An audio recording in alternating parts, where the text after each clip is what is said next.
Hey everybody, are you paying too much to trade options? Well, if you're not on public.com, the answer is yes. Public is the only platform where you earn a rebate on every option contract traded, and that's in addition to no commissions or per contract fees. There's no one else out there paying trading rebates, so you won't find a better deal.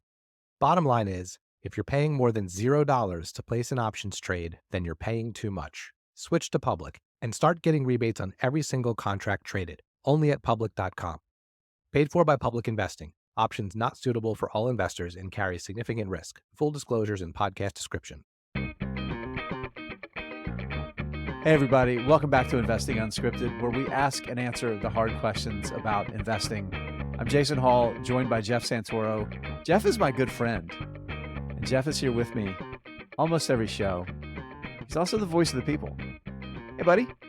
Hey, how are you? I'm good. I'm good. It's hectic. A lot of stuff going on. School starting back this week for the little guy. We start later than most of the rest of the U.S. Yeah. Jersey schools don't typically start till after Labor Day, so we got a whole nother week until school here. There you go. There you go. Well, it's time to get ready. It's time to answer questions too. It's a mailbag episode. I want to say I love Jeff. The people Thank you. Really... You love Jeff. I do, Jeff. I love you, Jeff. Expectantly waiting for Jeff to reciprocate. All right, what were you saying? Love it. I love that people are kind of taking advantage of the asynchronous, is that the right word? Asynchronous? Sure. Yeah. Asynchronous communication of yeah, that sounds good. We'll go with that. Email, text, DM us, reply on social. We've got a ton of questions, and we didn't really put our call out for questions out as early as we usually do. We got a few, we got some, but we had a bunch already. So whenever you hear this episode, whenever you think about a question, reach out to us. You know how to find us. Get us your questions for future mailbag episodes. Jeff, you want to do a little housekeeping before we get going, though? Yeah, it's been a while since we've done our housekeeping at all. We used to do it at the beginning of the show, then we did it at the end, and then we kind of stopped doing it. So quick reminders, if you could take a moment to give us a review and or a star rating on your podcast app, we would super appreciate that. Don't forget that we have a newsletter that you can get at investingunscripted.com. It also will get you the transcript of every episode, which has a lot of links in it for the things we talk about during the show. You can check out our YouTube channel. There, we post these episodes there, and we do other videos too. Jason and I do some. Jason does a lot on his own. Jason does some with other people. And those are more stock focused. So if you're looking for more content, those are some other places to check us out. And lastly, we haven't talked about it in a while, but we have a portfolio on savvytrader.com, and it's doing pretty well, Jason. I was looking today. We are pretty much right around the S&P 500's return since we started it at the end of April, and we're going to be buying a new stock in it the next week. So if anyone is interested in checking that out, you can, the link is in the show notes, but you can also just go over to savvytrader.com and search Investing Unscripted. You'll find it. And I think that's it. Ready for the mailbag. Let's do it. First question. Right. First question. So this one came from Simon via email, and it's a two-part question. Most incredible last names ever. Via email. Yes. Simon via email. Great name. Simon says, love the show. You should think about some merchandise, perhaps a line of t-shirts with your faces on the front. So that's not his real question, but I just want to say, while we have very briefly at certain times talked about merch, I would never put my face on a shirt. So I would put your face on a shirt, but I would never put a shirt with your face on it on my body. I think is fair enough. Is the fair thing. enough. But if you're listening and you would buy, if you would buy Investing Unscripted merch, let us know. Please do. Hit us up. Let us know if you're interested in that. Well, it's easy to do now. It's really easy to do. So if there is interest out there, I'll set it up. I'll totally set it up. 400,000 shirts with Jason's face on them. All right, here's Simon's real question. I am relatively new to investing, but trying to learn as much as possible. 2 questions. What books would you recommend for giving the best and clearest advice? And also, I'm currently reading Random Walk Down Wall Street, which would have been one of my suggestions. As a relatively new investor, I have made some mistakes, which I hopefully have learned from. One has been Wolf Speed, ticker WOLF. It's down about 60%. Does it make any sense to sell up, take the hit, and move the remaining cash to something else, or stay with Wolfspeed and hope that things swing back eventually? So let's take that question first, Jason, then we'll Okay. come back and talk about books. So Jeff and I we talked through some of the questions before we decided to tape. And this is one that I'm not going to answer the question specifically about Wolfspeed. Number one, there's a lot of people listening on here that may or may not own it. It might not be really relevant to informing how you might want to think about treating that particular stock. Also, and Simon, I don't know you, and I happen to think, even though I don't know you, I happen to think that you're brilliant and smart enough to not actually just do something because I said it. But there's other people, not you, Simon, that would. I don't want them to hear me give my specifics on Wolfspeed and then just do it. I know you wouldn't, but other people would. So the other thing is I haven't actually looked at Wolfspeed's most recent financial results. It's one that I own and one that I'm thinking about more as far as what I may want to do. But here's how I think about this. And we've got a similar question we're going to answer a little bit later dealing with another company is I think this is where having that really business focused investing approach as regular individual retail investors is really valuable because we know our timelines. You know when you're retiring or when you want to send a kid to college or pay for a second home or whatever your goals are. You know when those goals are. So you know how much time you have to work with. You know how much capital you're intending to deploy every year until you're just going to be coasting on whatever you've deployed, and that money has to do all of the work for you. So like, you know, all of those factors. That's our biggest advantage as regular individual investors. We know all of those things. So everything that's happening quarter in and out with the market, we get to focus on our game and not chasing the quarterly game. And when it comes to a company like Wolfspeed, this was a pretty and still is a relatively speculative investment because they're spending a ton of money to build out their capacity to manufacture these analog semiconductors with a specialty material that can handle higher currents. And that could be a big deal for EVs and other industrial applications where higher current, higher power applications, extreme environments like automotive, where you may be paying a premium for those semiconductors makes sense versus the lower cost commodity stuff that maybe like Texas Instruments is making today. So my suggestion is it's time to go back to fundamentals and look more closely at the business. And this is a little bit of a version of something that I'm going to say later.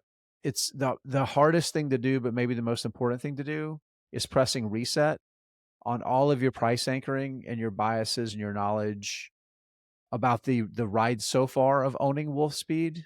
And just imagine that if you read about Wolfspeed for the first time today, and the thesis was maybe something along the lines of, because this is what it is today, the stock is down, results have been slow to come, the EV market demand is kind of getting squeezed, interest rates have gone up, so cost of capital has gone up.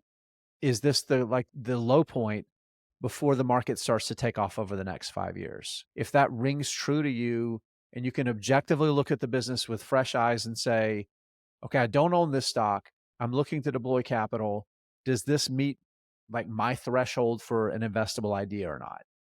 If you're thinking about selling it, Munger inverting it and think about whether you would be buying it today, I think can be a useful step. Yeah, the only other thing I would add to that, and I agree with everything you just said, is to me, there's certain stocks you buy not being okay with seeing them drop 60%, but expecting them to drop 60%. There you go. That's right. And to me, a And company again, like not expecting it to that it's not gonna be expecting that it's a possibility, but expecting that it's an inevitability, I guess it's is an what I'm trying to say. inevitability, but not that it. I want to say this: it's not that you're going to buy it today for 100, planning to just buy more when it's 40, but knowing that you may buy it for 100, it may go to 200, and then it may fall $120 from there, right? Right. No, that's the whole thing. Like the volatility is the price It's a you feature, pay. not a bug. Yeah, and it's the price you pay for outsized returns. Yeah, Right. right. So pick right. any like mega winning stock that has performed over decades, and you will find drawdowns greater than 50% in probably all, if not most of them. Right. The famous cliche one is Amazon was down 90% at one point. Right. And so I think a company like Wolfspeed, you buy it expecting it to drop massively at some point, but then also you're also expecting slash hoping that maybe it 10x's, right? Yeah. So It's versus if you bought Berkshire Hathaway and it dropped 60%, something very wrong probably happened right. with the economy Right. because No, that's not the kind of company you expect. You can get a drawdown, don't get me wrong, but so I think that's, I think what you said in terms of hitting reset and evaluating the business as it is today yeah. is a great thing to do now. Moving forward, or for people who are interested in more speculative bets, you do have to go into them just saying to yourself, this will drop 60, 70, 80% at some point, and I have to decide if I'm going to be okay with that. Yeah. And always revisiting the business, Correct. always holding management accountable Yeah, and be and willing to know move and know on when what the you're go ahead. and know what you're why you're owning it, what you're looking for. Yeah. Yeah. That's right. Because if I don't know Wolf Speed at all, but of the speculative companies I do own, or the more speculative ones I own, there are certain things I want to see happen over time, and I'm okay waiting a decade for those things. If I don't see those things happening, I might bail, right? So like that's the other piece of it. Know the business, know why you own it. Hey, everybody, we'll be right back, but first, a word from our sponsors. FinChat.io is the complete stock research platform for fundamental investors. They have all the standard financial data on more than 100,000 stocks globally. But beyond that, they have company specific segment and KPI data on around 1,800 stocks. So, for example, do you want to see NVIDIA's data center revenue growth? They've got it. Do you like to track Apple's iPhone sales? They've got that too. Or how about nights and experiences booked for Airbnb? You guessed it, they've got it. And they just added around 8,000 ETFs and mutual funds to the platform. The breadth of FinChat's data is truly one of a kind. I use FinChat every single day as I'm researching the stocks in my portfolio, specifically when I want to see how they're doing on KPIs that FinChat is famous for. So to get 15% off any paid plan, go to finchat.io/unscripted. That's finchat.io/unscripted to get 15% off any paid plan today. The link will be in the show notes. Hey, Investing Unscripted listeners, this episode is brought to you by our friends at Yellow Brick Investing. Yellow Brick is an aggregator of the best stock pitches across the internet. By tracking thousands of blogs, newsletters, fund letters, podcasts, and more, they're able to collect and summarize the best stock pitches from all over and bring them to you in one single place. Think of it like a modern value investors club. I have to say, this is pretty cool. I can just type in the company I'm interested in and get a bunch of different stock pitches from across the internet. It helps me think through new ideas and find opposing points of view on the stocks I'm interested in.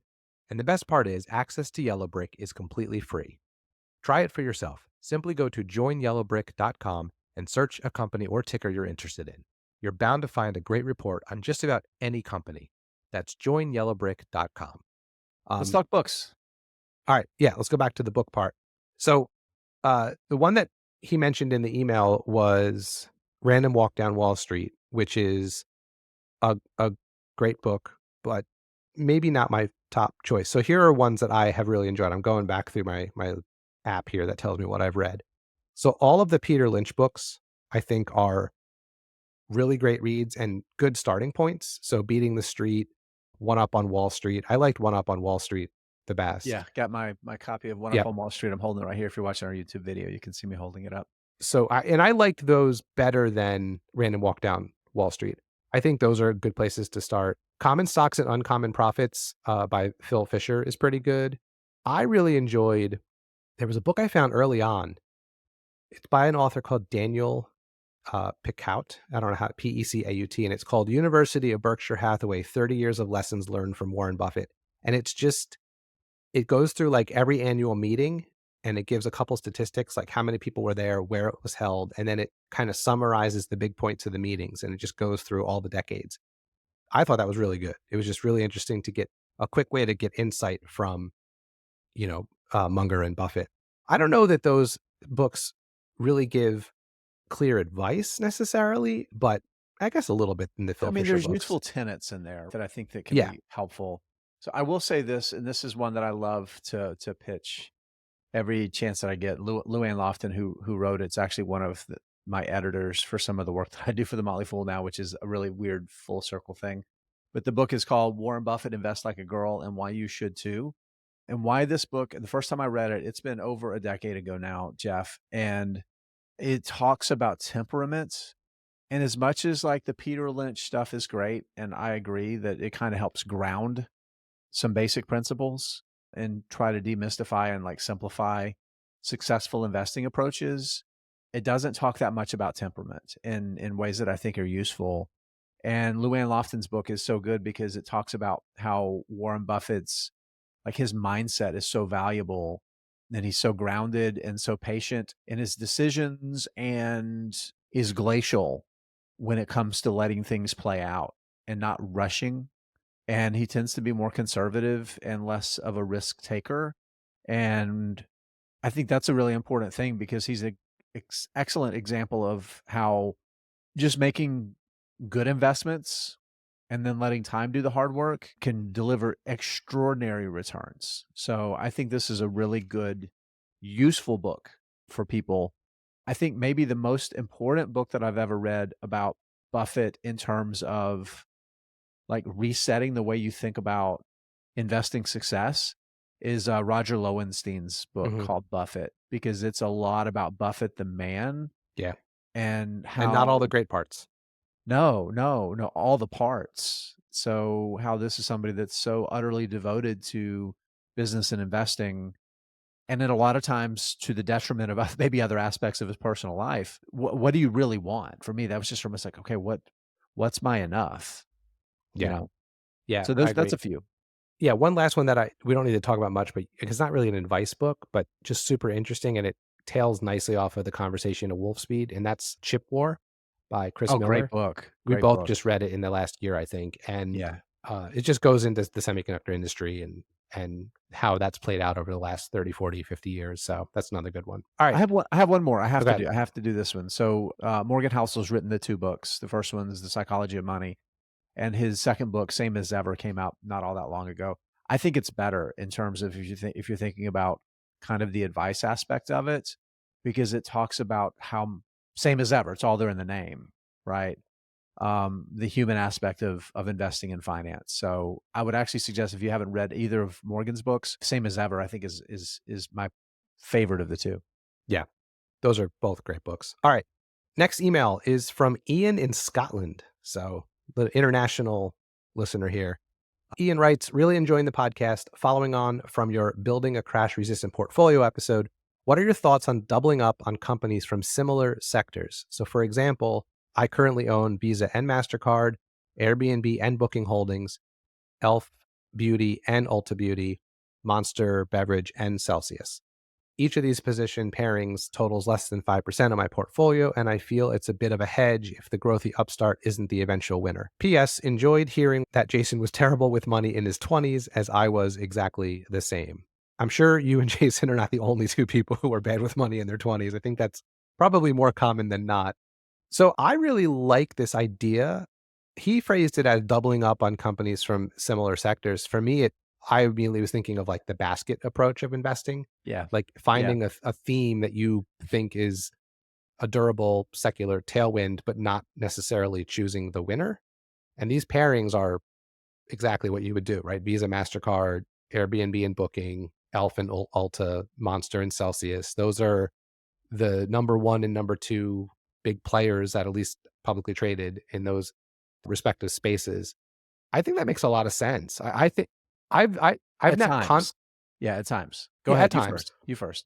I mean, I've not consciously done that really. Like I've not set out to buy, I'm going to buy these two or three or four stocks because I want a basket approach, but I've sort of accidentally done it. Like, so for example, in cybersecurity, I own CrowdStrike and I own Fortinet.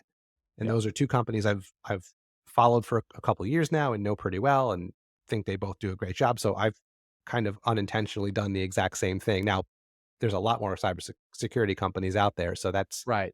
And it's yeah, they not don't exactly do the same exact thing in right. cybersecurity, but Yes, they're exactly. definitely, but to your point, and also I think to Ian's point is, I think when this kind of approach works, it works when there is a massive secular trend where there are likely to be multiple winners.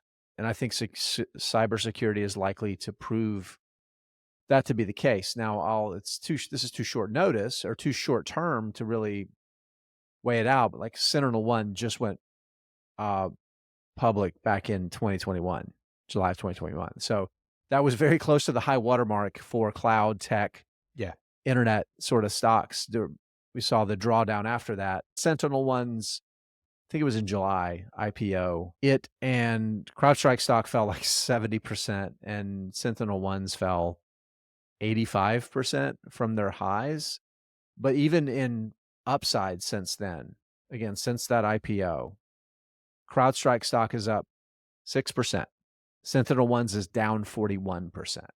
So the downside risk you can get a lot of overlap, right? With, again, these two, there was the peak period of buying, that sort of that sector of stocks.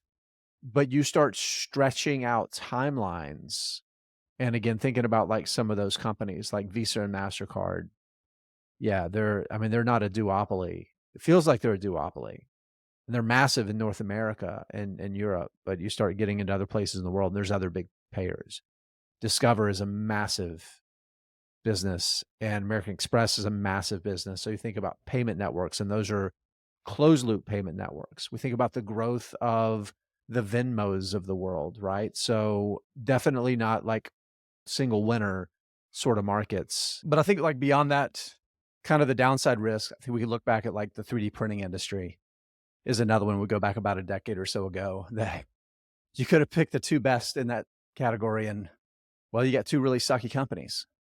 Yeah, it's definitely not a yes, do this all the time Yeah. situation, but it can make sense. I think so. There's a couple things to think about. If you're going to do something like this, I think you want to do it in a sector or an area that isn't maybe brand new, right? To get to your 3D printing idea. Like, I don't know that I would do it right now with AI trends. Right. Because I think I really do believe we're in this space like we were at the beginning of the internet, where there's going to be a whole bunch of noise. A few things will survive, but 5 or 6 years down the road from now is when the next pick the company, the next Facebook emerges, right? The next big winner out of this new tech, right?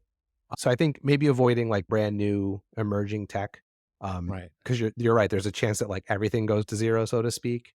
Well, I think you that's the want to, and thing, I not think you to want to. Oh, hold on. I think you want to Yeah. also avoid doing this in times when the market writ large is really frothy. Right. Yeah. Right. No, So I like think that's exactly 2021 right. was the bad time to like pile into almost anything, Right. just because So the everything hype was. cycle, I think that's Yeah. exactly right when you're thinking about that. But like, I love it as an idea. And Ian's kind of already telling us that he's taking an approach that I think is smart. Again, not direct individual advice to anybody here, but thinking about position sizing. That's one of the ways you minimize the potential downside risk. I think that's important. But I love this because I've talked about it before. Coca-Cola, of course, that's one of the big Buffett stocks. And we've done a little bit of kind of beating it up because it's since the mid 90s when Berkshire completed its investment, it hasn't really been a good stock. It's vastly underperformed the S&P 500. It's been better than a bond, generated a ton of income. But Pepsi's done like 1,000% better in total returns over that same period. So, there's a perfect example. A lot of times when somebody say, well, it's the Pepsi to Coke, it's kind of a backhanded compliment. Sometimes that second player, the second fiddle, is actually the better investment, right? So, yeah, I like this idea. I really do. It's a good hedge against like lack of specific knowledge, industry expertise too. So, yeah. Yeah. The other thing that popped into my head, and we don't need to discuss it, but I'll just leave it as something to consider. It's not really related to this, but it sort of is. When you find a company or a sector that you like, sometimes you can get more ideas and maybe even the better stock by checking out the competitors of the company you're interested in. Yeah. So, Yeah. Let's just pick whatever Airbnb as the example, because it was one of the ones he gave. So let's say you're like, you're really interested in Airbnb. So you do some research on them, but then you also, who are their biggest competitors? And Booking Holdings would certainly be one. But then maybe you find Marriott, or maybe you find a REIT like Ryman Hospitality Properties that owns a whole bunch of hotels that focus on Right. large group gatherings. Like you end up going down a different path, and you might find even a better investment. So just something to think about that's tangentially related. It can also fail terribly too. I mentioned a little bit like the short-term stuff with Sentinel-1, but I think like over the long term, we have certainly seen in a lot of industries and a lot of areas where one disruptor has been massively successful and nobody else really has. So thinking about like smartphones, Apple, right? They've dominated that particular space. Netflix, nobody else has really done exceptionally well in media, certainly in streaming. You mentioned Amazon. There's been some others along the way, Mercado Libre, but certainly nobody that was competing with Amazon when Amazon was the nascent player. Like you said, Amazon stock was down 90%. Everybody else disappeared. So yeah, so that's not always a perfect hedge, but when it works, it can work pretty well. Yeah, agreed. All right. Next one is from Adventures with Rubes. Rubes. Roops, who sent us this question on Twitter. And this person says, just listened to your short podcast covering CrowdStrike. I also think they will outperform over the next 10 or 20 years. My question for you, if you had to pick 3 to 5 stocks to outperform the market over the next 20 years, what would they be?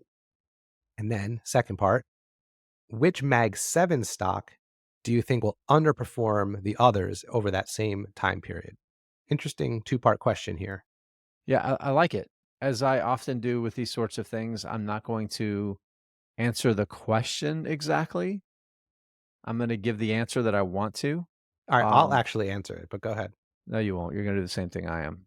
It's hard, and this answer can change from week to week for me. But what I will say is here are the 5 stocks that on a cost basis, I have invested the most dollars of my family's wealth into. So this should give you some idea of where I have a lot of conviction. Brookfield Infrastructures is number 1, almost 4% of my cost basis. Live Oak Bank shares, 3.7%, just a little less than Brookfield Infrastructure. Mercado Libre and Confluent are both about 3.5%. 2 very, very different businesses. Mercado Libre is now the rule maker. Confluent's trying to be the disruptor. And bonus one, I'll give you a 5th one here. Brookfield Renewable, about 3.3%. Behind this, those particular stocks and why those stocks. So I'll just take the 2 Brookfields and put them together. Brookfield Renewable, Brookfield Infrastructure. Massive secular tailwinds, spending behind energy, growth of energy, lower carbon intensive energy is a big, big trend for Brookfield Renewable. Brookfield Infrastructure, we have a growing global middle class. We have aging infrastructure in all of the developed world. It's trillions of dollars that are flowing into those markets. The Brookfield entities are incredible capital allocators.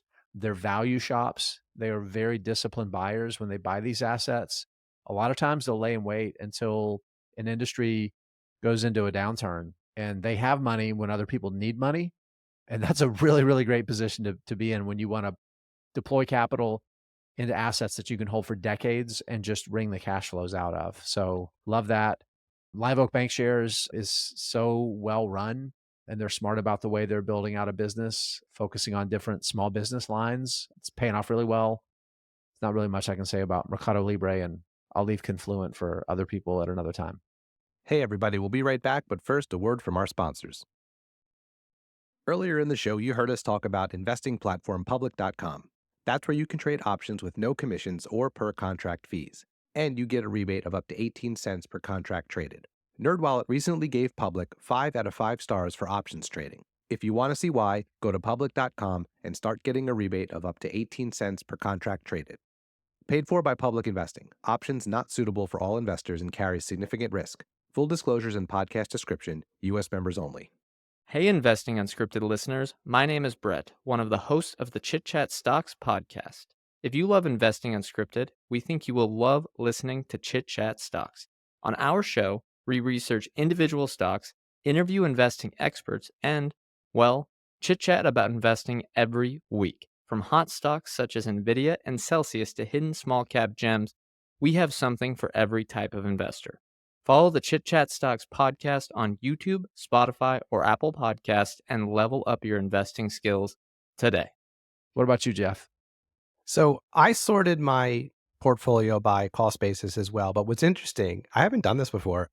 I don't think this is a correct ranking of my conviction to beat the market over the next 20 years. And there's a few reasons for that. One, none of these are a large portion of my invested wealth like they are for you, because as I said bazillions of times, my entire stock portfolio is like 12% of my investment portfolio. Right. So And it's 100% of my invested wealth. correct. And some of these I added a lot to a while ago and they've done well for me. And I've not added more recently because I'm just not as super confident. There's other ideas I have more confidence in, I guess is the best way to say it. Yeah. I would also say this. So I now own 41 stocks.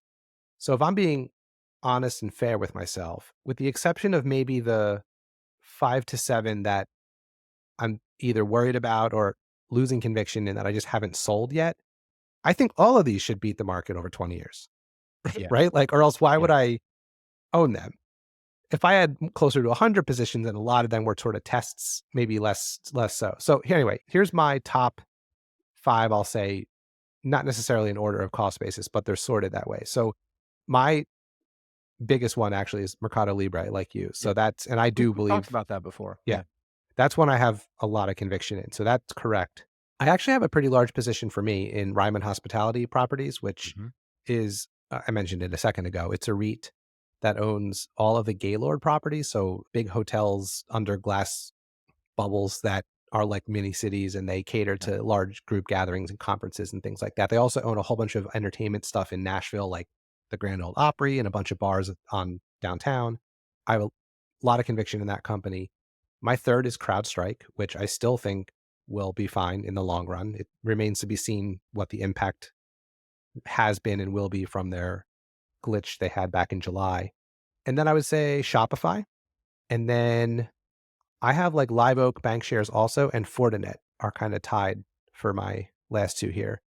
And then, yeah, the other ones that are high cost basis, I don't necessarily have as much conviction in, because again, a lot of these I added to a long time ago and then sort of cooled off on. Interesting exercise to sort it this way. I hadn't really ever done that. So that was kind of fun to do. All right, let's flip to the Mag 7, because I could make the case, as I was thinking about this, I could make the case for all of them underperforming the rest. And I could make that case almost entirely based on the fact that they've all done so incredibly well over the past 10 years. I don't know that it would be a bad bet to pick any one of them to underperform over the next 20, because there's not that many companies that are that dominant for 30 or 20 or 30 or 40 years. I mean, just go back and look at the top companies in the S&P 500 20 years ago. The turnover is immense. Right. Yeah. So like, if I had to pick one right off the top of my head, I would pick Tesla, because I don't like the company or its CEO. I think it's overvalued as a car company. I don't know that their solar aspirations or battery aspirations will ever live up to the valuation it currently has. Yeah. I think it probably has the widest range of potential outcomes of all of these. If I would they agree hit with on that. one or two of those other things, there's a case of this being the most valuable company in the world, right? Yes. I Yes. tend to lean in the same direction as you, though, that Right. I anticipate that that's not going to be the case. I mean, you could make the case for NVIDIA being underperforming simply because it is in a cyclical industry. Like at some point, people will start buying less AI chips. Like that will happen. Yeah. It might not happen for another 3 years, but it'll happen. We don't know what the high water mark looks like yet. Correct. Yeah. And, 20 years is a really long time. Like It really is. It really is. in 20 years, semiconductors could be obsolete for some reason. Like, I don't know. I'm not a technologist, but maybe there's some newer thing that we don't know about yet. You could make the case for Apple. Yeah. Do they just at some point turn into just a 2% growth a year, dividend paying, cash generating kind of okay stock that middles around for 20 years? I don't know. And then, when it comes to, for me, like Google or Alphabet, I don't know, man. If they get broken up, I think the sum of their parts could actually, or the parts that create the sum could all become very good businesses, but then that kind of changes what Alphabet is. If generative AI can actually replace search, right? Like if you can go to other places and ask questions and get internet answers, maybe that erodes one of their biggest competitive advantages, and then, so I don't know, like, I don't want to keep going through all 7 of them, but like, you really could kind of make the case for all of them. It's just it reminds me of, we did a really fun episode, which is actually one of our most popular ever, called 5 stocks for the next 10 years, I think. 5 stocks for 10 years. Yeah, where we picked 5 stocks for the next 10 years. And thinking on that long of a time frame really does change the way you approach investing, I think. And thinking about 20 years is really, really hard. Right. It really is. And it's interesting, right? Because of all of these companies, the only one that was one of the 10 most valuable companies on the market 24 years ago, 2000, and then again 10 years after that, and then now is Microsoft. None of the others, right? Which is just remarkable. And it's an incredibly different company today than it was then. Right. It's basically right? not the same. I mean, it kind of is, Yeah. but it's very, very different. Yeah, no, the way that it derives money has changed substantially, because back then it was still making the majority of that money when people bought desktops, right?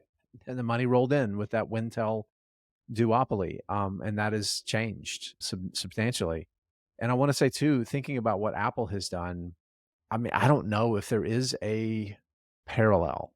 I mean, it is a company that so many people carry around with them every day of their lives and spend more time interacting with than they do their families, and in some cases than their employers, right? It is remarkable how embedded in our lives it is. And I just don't know what the staying power of that is in terms of being able to derive profits. I think they're going to continue to face changes to their walled garden with the App Store that could undermine some of the profits that it's generated. And that's the thing, like, the question isn't, will these companies go to zero in the next 20 years? I don't think that's going to be the case for any of them. But which of these are going to perform the worst? Out of the 7, like, underperform the others? That's why you could make the case for all of them. I mean, there's anti-competitive stuff for all these. Plant your flag in a hill here. Which one? Pick one. Tesla. My heart says Tesla. Okay. Then I will not pick Tesla because you picked it. I might actually buy stock tomorrow. Now that I want to say Tesla. I do, but you're right though. There is a scenario where, I mean, as much as I don't like the antics that go along with Elon Musk, the dude is a straight up genius. I mean, like, I would not put it past him to figure out a way to get some part of that company to be huge. Like, I got to be honest. Yeah. To bleep it, I'm saying Tesla too. Tesla. Great. Now we have to bleep something out. You like bleeping stuff out. Let's move on to the next question here. This is from Cunning Project, also on Twitter, who says, I was seduced by Cathie Wood in 2021 and bought UiPath without doing due diligence. FOMO set in, and now I am down 81% holding a dog with fleas. Do I cut my losses and buy a proven winner like Applied Materials, Broadcom, or Amazon? It's in my IRA, so there's not even a tax harvesting capability. All right, so just to be clear, we're assuming the seduction by Cathie Wood was simply about stocks. We're just going to roll with that assumption. Of course. Okay. What else will we assume, Jeff? I'm just making it perfectly clear. All right, so I think this is the one you were referring to earlier, Jason, when you said you're going to answer a future question earlier on as it pertains to buying something based on FOMO with no due diligence. My first assumption is at this point, due diligence has happened and you know what you own. If you bought a stock back in 2021 and you don't know now, there's a lot of things we need to talk about here. So we're just going to make the assumption that you've built some knowledge up. And that's really important, Jeff, because I haven't done any due diligence on UiPath. Yeah, I don't know it much at all, but it's a universal question. We could plug in any stock that you buy without doing any research on and goes down 81%. Well, you say dog with fleas again. That leads me down the path that this is a business that you've studied and that you understand. And it gets back to 2 things. So number one, I talked about it before, is like trying to remove all of that bias of the dog with fleas and what you already own, decisions you've already made, and trying to take that accumulated knowledge and Charlie Munger invert it and say, is this something that would appeal to me today? But that only answers part of the question, right? Because whenever you're selling something and intending to redeploy that capital, you have to make 2 correct decisions, right? And the question he wrote, or they wrote, don't know if this is a guy, statistically probably is, do I cut my losses and buy a proven winner and then gave 3 examples. And yes, those companies are all proven winners. That doesn't mean you're going to sell UiPath and buy one of those right now and have it be a good financial, a good investing decision. So, because, of those three, I know Broadcom specifically, because it's a company I own and follow, it's pretty expensive right now. So if we're using today as a They're marking all point, expensive. right? Well, I'm just going to pick that one because I've looked at it from a valuation standpoint. I feel fairly confident to say that it's trading at valuations it has never seen before. So you could sell UiPath right now, buy Broadcom, and let's just say hypothetically this is the peak, the top of the mountain, and it goes down from here, or just, not because the business is bad, but just because it was overvalued. And now you're holding a dog again from the standpoint of, when you bought it price wise. So yeah, that you're right. It is two decisions. It's the decision to sell, and then it's the decision to buy. You have to be right twice. And I think it's important too to not force either one, right? We've talked about this before, like the quote unquote bullshit selling, where you don't keep cash in your portfolio and there's a stock you really want to buy and you come up with a reason to sell another stock just to have money to use to buy the other stock. And I don't think that's the case with this listener at all. But I do think you still have to kind of firewall off the two independent decisions. In other words, it's good to have a plan, to have a short list of stocks, to have a watch list of stocks, to have your list of stocks that's okay. This stock I'm ready to buy. This stock I really like, but I have these questions that I need to see management answer before I'm really ready to commit, or I've just got to start a position. I don't want to buy any more until whatever it is, and trying to be objective about that and not just create arbitrary reasons to act. But when it comes to UiPath, again, you kind of have to just come to the decision: is this a business that I no longer want to be associated with, right? Because it's pretty clear you don't like the business. And one of the biggest mistakes that I see people make is taking a stock that they want to sell because they don't think it's going to go up anymore and insisting that they're not going to sell it until it actually goes up. Yeah. I'm going to sell it when it goes up 20%. Well, you just said it sucks. Why is it going to go up? So sometimes it's just better to move on. Yeah. But it is, I mean, look, this is something I struggle with all the time. Something I have is down a lot.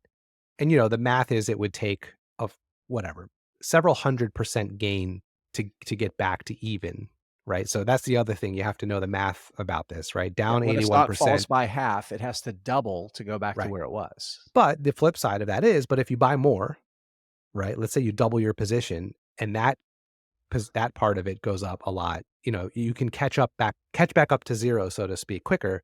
But those are all the different. You can also lose more money. Yeah, absolutely. Yeah. So none of this is advice. This is, everyone's got to make these kind of decisions for themselves, but these are the kind of things you have to think about. Well, and I hope that's the key, right? I hope this is a useful kind of thought experiment to step back. And I know nobody that listens to our podcast, they want our answers. They know these are our answers and that they have to find their own answers. Jeff, we tell them every episode. We do. So hopefully if they stay till the end, they hear that. Nobody stays to the ending. Last question that we got well, actually we have two more. One's a surprise, Jason. You don't know about the last one. I'm excited about that one. Listeners are going to want to stick around. There's a fun one at the end here. All right. Last real question. This is from Trevor, also on Twitter. What is a stock that the overall market seems super bullish on, but that you just don't see why, and you can't pick CrowdStrike? Okay, Jeff, I've got one. This is an odd one, and it's one that I don't follow particularly closely, but I did notice recently the stock is very close to an all-time high, and that's Cameco. It's a uranium miner. I don't know if it's the largest in the world, but it's definitely one of the largest in the world. They're based up in Canada. Uranium prices have skyrocketed. Some producers have cut back on production. That's sent prices up, and the stock price has gone way, way up. It trades for like 100 times earnings. So I know why the stock is up, but what I don't understand is why this, I get why it does, but also I just can't wrap my head around why, when we have companies that mine products that's a commodity, that's mostly that's mostly driven by spot prices on the market, why the stock price just shoots up when the price of that commodity is way up, when everybody knows that it's eventually going to come back down. It blows my mind how many billions of dollars of investor wealth get destroyed by people chasing lithium stocks, uranium stocks, gold stocks, silver stocks. steel makers, iron producers, fertilizer producers, like all of these commodity price driven stocks, oil and gas stocks. It's the same thing. I just don't understand why people do it. Yeah, I'm having a hard time coming up with a specific stock because there's plenty of stocks that are expensive that people are bullish on, but you can at least kind of like understand why. I agree with you. Like finding a sector is probably easier. Like anything cyclical is probably interesting to look at. Here's one for you though, because this stock has not done as well recently, but over the last year, it's up 174%. And that's Coinbase, the crypto trading stock or company. And I don't know that I have no idea why people are bullish on it because I think I do get it.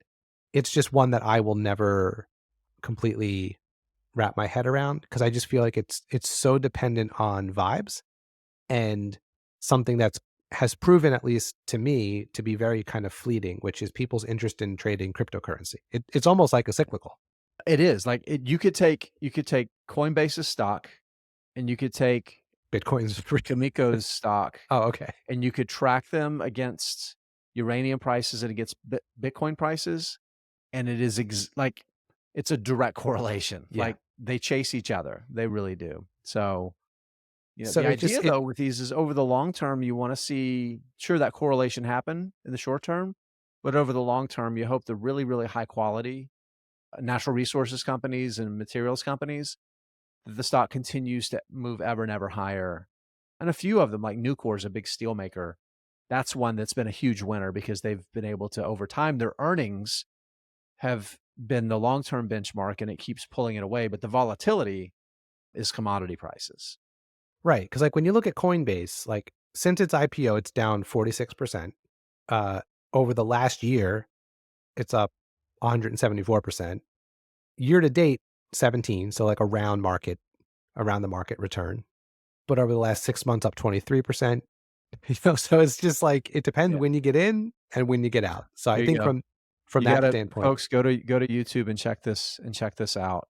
Yeah, there you go. The purple line is Coinbase's stock, and the yellow line, the school-based yellow line, is Bitcoin. And you can see like they follow each other. So same thing. So that's I mean, so if people are interested in Bitcoin until the end of time, I guess the stock will be okay.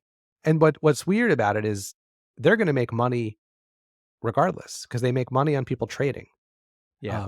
It's the activity. So like trading I guess activity moves up when the price moves up. So even Bitcoin going down could benefit them because people will sell it. You know, it's like, I don't know. That's one I don't get. All right. Last one, Jason. And this is one you do not know about. So we did get a question on Twitter in our DMs from a gentleman named Pearl Adolph, whose profile picture would suggest that he is a very muscular man who doesn't like to wear shirts. And Pearl would like to know, or Pearl writes, "Hi, I think your smile is very warm. Can we get to know each other?" Now, I don't know who he's reaching out to, you or I, because it was the show account. But I'm going to put the question to you because you have a warm smile. And I want to know if you would like to get to know Pearl Adolph. Pearl, do you want to get to know some infrastructure stocks? Is that your pickup line? If you do, give me a call. So I love that. I'm assuming that came from the spam folder. Yeah. So for our regular listeners, we have decided to add a segment to our mailbag episodes moving forward. Well, we will answer a spam email question in every mailbag moving forward. So do you even spam bro? That's what we're going to call it. Yeah. Here's a few others just because we won't use these in the future, just to whet people's appetite. We got one that says, "Hey, I heard you also like playing games. Can we chat about it?" Here's one that says, "Being alone at home, I feel a bit lonely. I hope to find an interesting friend to chat with and share the bits and pieces of life." And a lot of these have suggestive emojis. I could connect Flexi Shirtless guy with that one, and they could talk about infrastructure stocks together. Maybe that's the way to go. Sure. All right. I'm here to bring lonely bots together. That concludes our mailbag, Jason. Why don't you read our disclosure and we can wrap things up? Before I do that, thank you for the questions. Really appreciate it. It's a lot of fun to interact with you, our listeners, because it means I don't have to talk to Jeff and plan a show with ideas that me and Jeff come up with. So thank you all so much for that. And as always, you got our answers. You need to figure out your own answers. You can do it though. I believe in you.